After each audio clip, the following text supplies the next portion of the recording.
Hi guys, and welcome back to the channel. Well, today is the final day of this delivery, hopefully. We've got to get our Delta Alliance 737-700 down to Midway, Chicago. We've already done 2 hops already. This will be the last hop, hopefully. We'll go direct to Chicago today so that we can have a 737-700 based in Midway, Chicago, ready for our regional services. We will have another one go to Midway as well. That will be in the Jet and Airways livery, but that's going to be delivered by Boeing direct from Renton. They will do that for us because we are buying just so many Boeing 737s. So the ones painted in Jet and Airways livery, they are delivering for us. But the Delta Alliance airline colours, we need to deliver ourselves. So I think Doug's got one arriving today in Miami, so that will be 2 we will have in Miami, and this one will be the first one we have in Midway, Chicago. And then I think today or tomorrow Boeing's one will arrive in the Jet and Airlines colours. So this is quite a long haul, guys. I'll try and cut the video short. We're going to take off, we'll cruise, and then I'll cut back in with the video when we're descending and landing at Midway. It's over 700 nautical miles.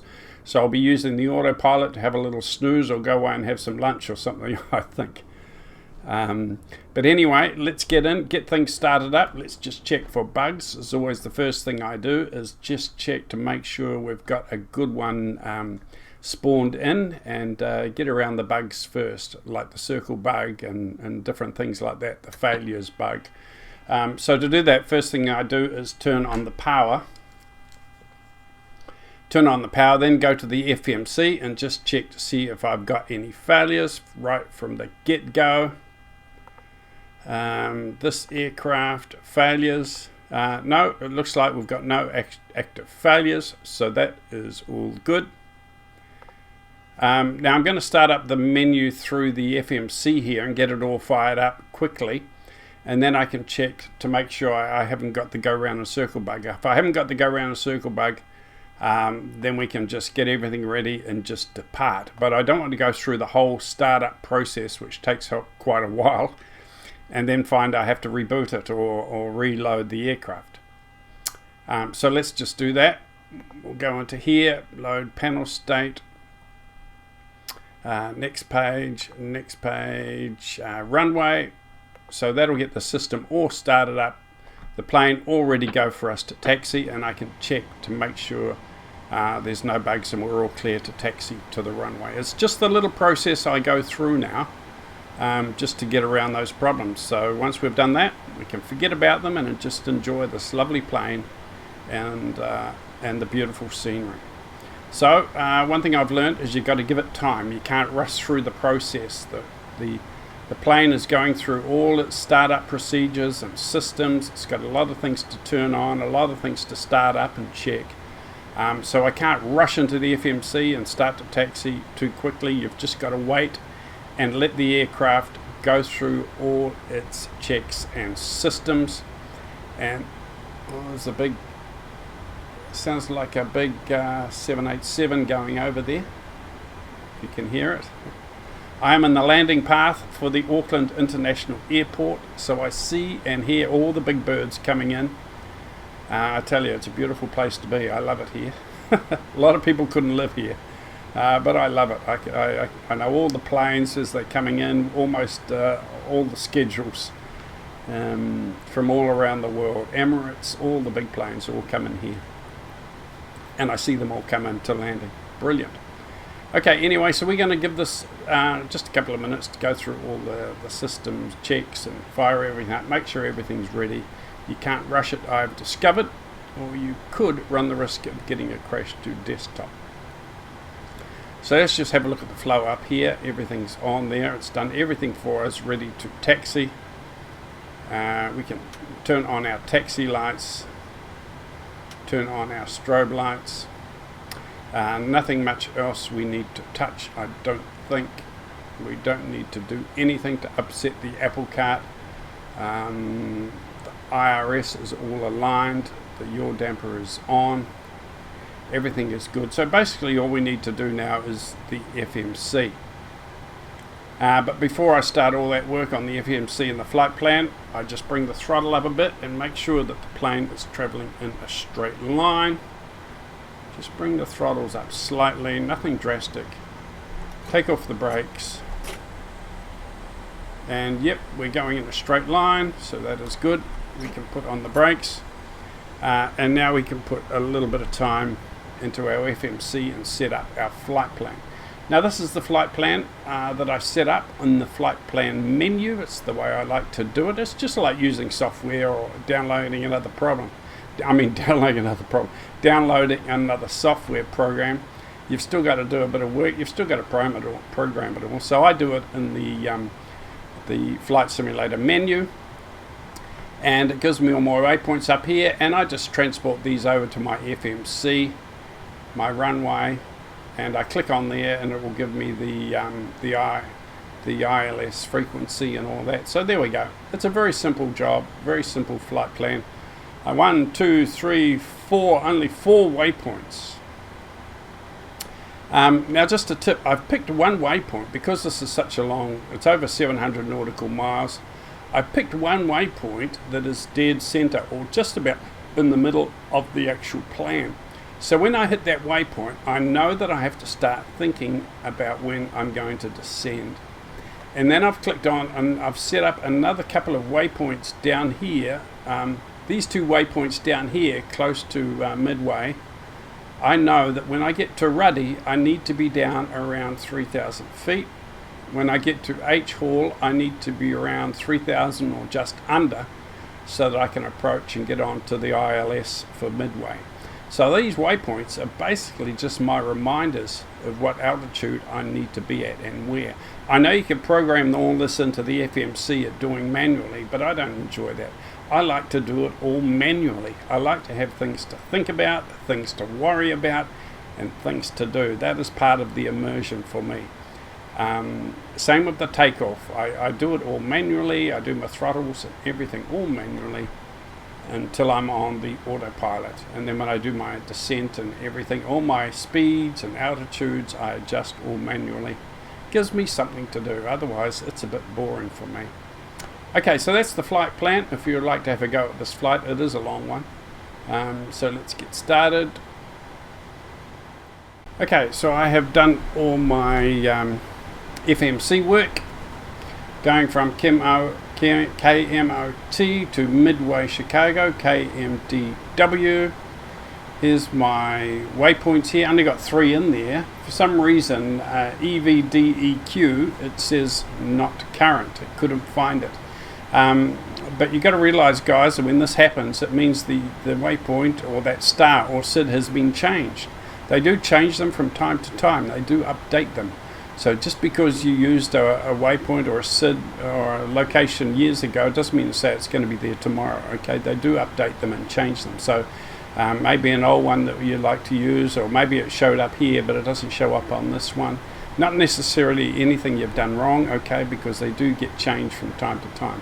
Okay, so I've only got 3 waypoints. It's a really, really simple flight plan, but I know when I get down to these last 3, I need to be at the level to catch. I need to be at around 3,000 feet to catch the ILS.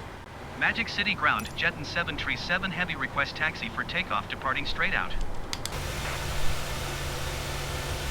Jetton 737 Heavy taxi to and hold short of runway 26 via taxiway Alpha cross runway 26 Charlie. Contact tower on 118.2 when ready. Okay, that's cool. Taxiing hold short runway 26 using taxiway Alpha cross runway 26 Charlie Jetton 737 Heavy. Right, so we can taxi to the active runway. We'll just check, flaps down 3. Our trim has not been done. When you start on the runway with that setting, your flaps will be down 5, but your trim will not be done, I don't think. So I just want a little bit of trim. Also, we haven't done the ILS frequency on the radio yet, but we can do that later in flight. Plenty of time for that. Also, our cruise out speed, we need to set that. Set that at 250. 250 will do us. Initially we'll go to 10,000 feet. Okay, we can turn the flight directors on. The master flight director is where you are sitting and controlling the aircraft, so that one goes on first and the other side goes on later. Now I like seeing trucks with the company name on them for the catering and the servicing. To be honest, I don't like seeing the PMDG trucks and ground vehicles all with PMDG all over them. I think it sort of spoils the immersion a bit. It's just me. It's sort of reminding you that this is just a game, okay? But when you see real life liveries and real life names on the trucks and the ground crew vehicles, it just makes it a little bit more immersive, like it's sort of real life. You see what I mean? If that makes sense. Magic City Tower Jetton 737 Heavy at runway 26 ready for departure, departing straight out. Jetton 737 Heavy, altimeter 29.9er, 2, wind 264 at 7. Departing straight out approved. Cleared for takeoff runway 26. A bit of cloud around today. We should see some nice scenery.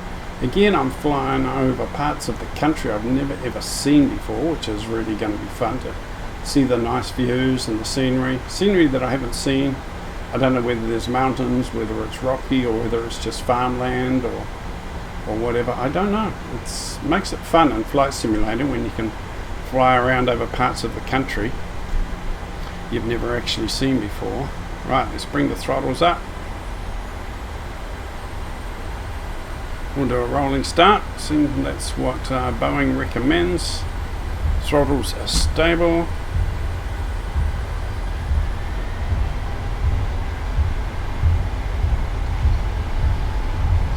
Knots.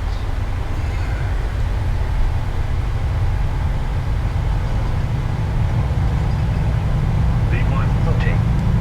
E2.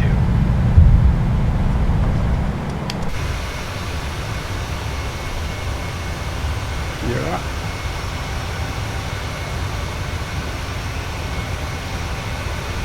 I love the way you can see the wheels spinning when you lift off and rotate. You look under your wheels, you can actually see them spinning.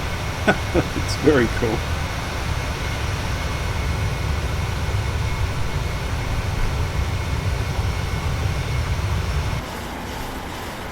Okay, so let's keep going in a straight line. We'll hold it around. 737 Heavy, leading my airspace frequency change approved. Leave it around 15 degrees as we climb out, nice and steady. Magic City Tower Jetton 737 Heavy frequency change.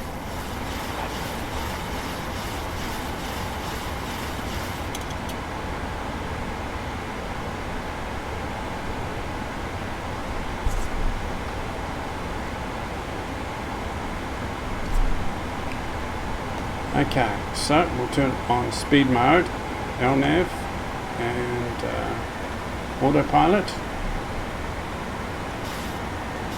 and we should be able to capture our flight plan. Flaps up.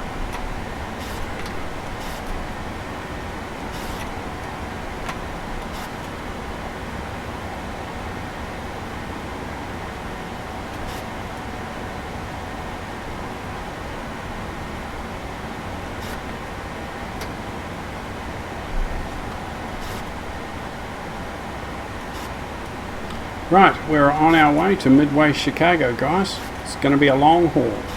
Over 700 nautical miles, almost 800 nautical miles, I think.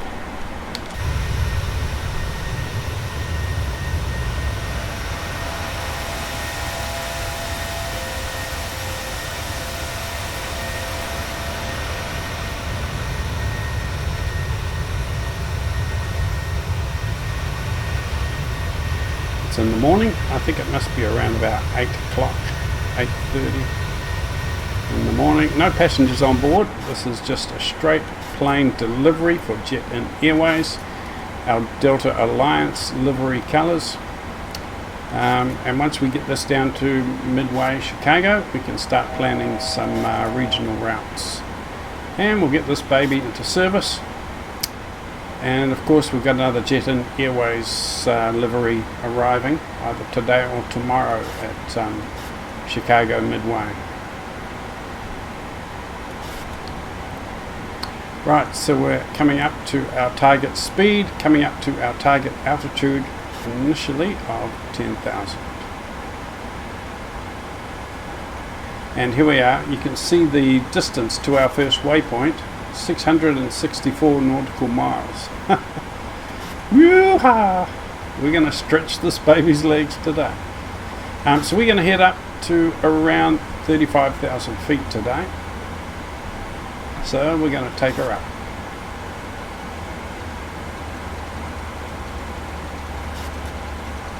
Let's take this up to 35,000 feet. If we need to go higher, we can, but I think 35,000 feet will do it today. 35,000 feet, let's put our vertical speed, something nice and gentle. We're not in a rush today, we don't need to panic. I like to put it in between 1,600 and 1,900. Let's put it 1,800 for our vertical speed today. Right, so let's just go through our flow. We've got both flight directors on, auto throttle on, speed mode on, and we can take that up as well. Let's take it up to 300 knots for now. So at 300 knots, we've got our LNAV on and our vertical speed on to climb up to 35,000 feet. Now some people ask me quite often why I don't use VNAV. Well, I like the fact that the waypoints don't tell me what altitude I should be at, or don't dictate everything in the autopilot. I like to control the speed manually and adjust it as I go. I like to control the altitude, just adjust it as I go. And all the LNAV is that I don't have to steer the plane and adjust the heading bug. It just keeps me on the right course. That's why I use LNAV. But I don't worry about VNAV because I'm happy to do everything else manually. I know it's probably not the right procedure, okay, but I'm just a casual fun flyer. I do like to learn and progress my knowledge and experience, but I'm comfortable doing it this way, even though it's probably not the right procedure, but I'm happy, I enjoy it. And everyone's different. We all just enjoy the simulator and fly the way that we like to fly it, okay, and enjoy it. And I do appreciate all the comments I get from experienced people who experience flight simmers. Really appreciate your comments. I often learn a lot of new things from your comments. So I may not always do it if I'm lazy or just do things the way I want to do it. But I often do learn things from your comments, so I do really appreciate it. And thank you guys for that. This channel is just about having fun, okay? It's not for real pilots or professional flight sim pilots. It's just about having fun, enjoying the planes, enjoying the scenery, and sharing my hobby, okay? That's all it is.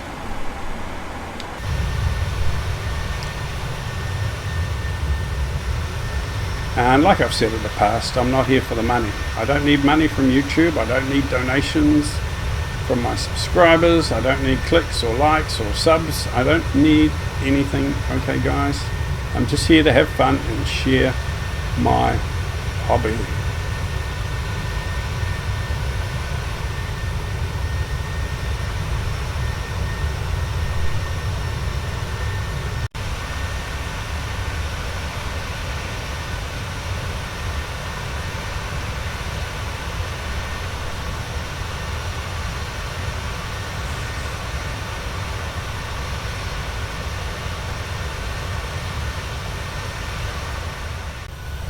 Right, well, I am back. While I was cruising at 35,000 feet, I put the autopilot on, I went away, and I had lunch. And I had some spicy noodles.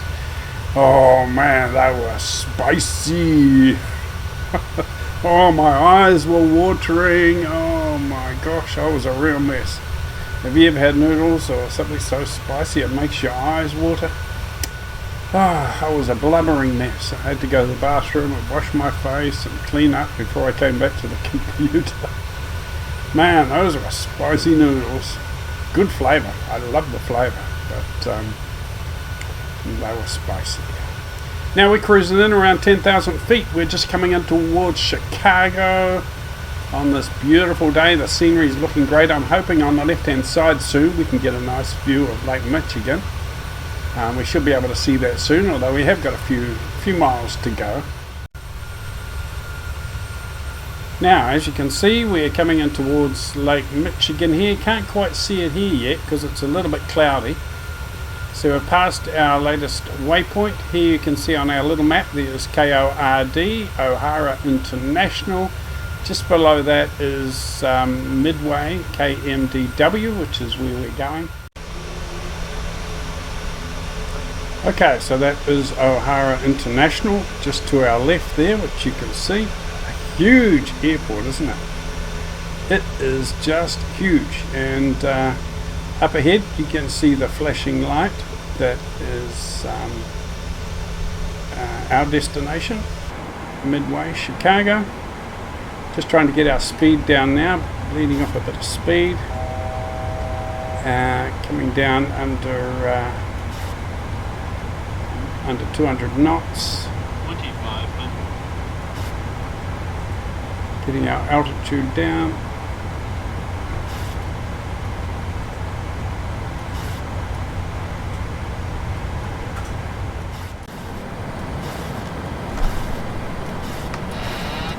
Right, so I've just engaged the autopilot. I'm going to come in for a manual approach and a manual landing today.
Sync rate.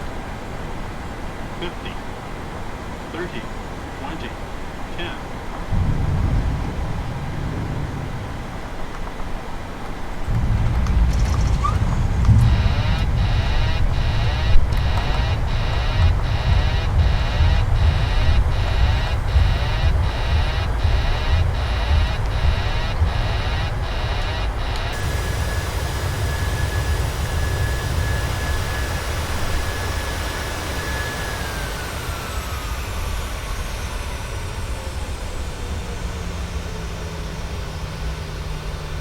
Well, welcome to Midway, everybody.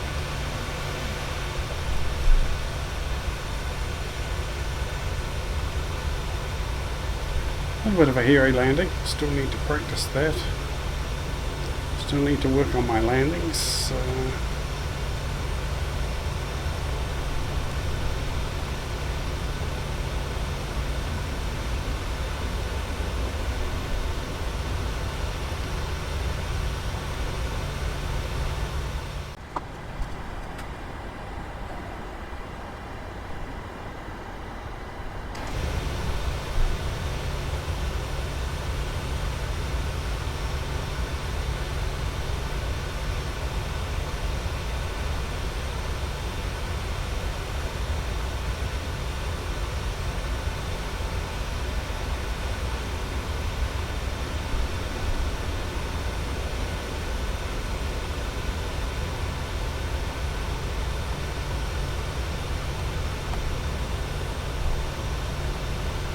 Right, I think this will do us right here, and we'll get things sorted, sort out where we're supposed to be, and we'll start getting this plane ready for our regional services. So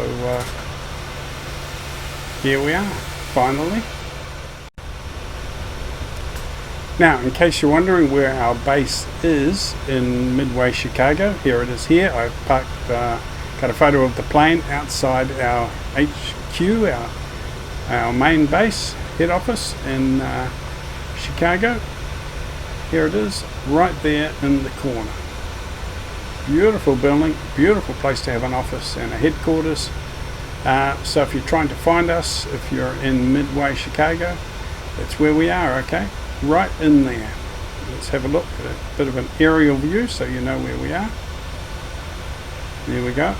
You should be able to find us from there.